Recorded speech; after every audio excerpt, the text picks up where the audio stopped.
Kristus je začátek, náš život dnes. Život věčný, světlo v temnotě, bez něho není cesty zpět. Jen Kristus dává nový dech. Odtud pádu lidstva, z ran a pout, Bůh zaslíbil spasitele dát.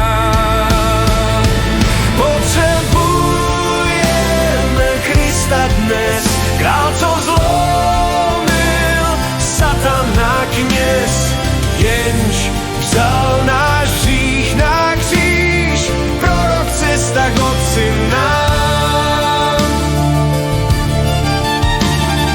Král zničil dílo temnoty, kněz dal život za nás všechny. Prorok říká, já jsem cesta, pravda, život jediný.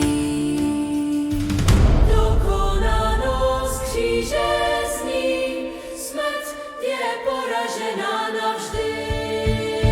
Věříme, Ježíš je Kristus, Boží děti svobodní, z pout hříchu vysvobození.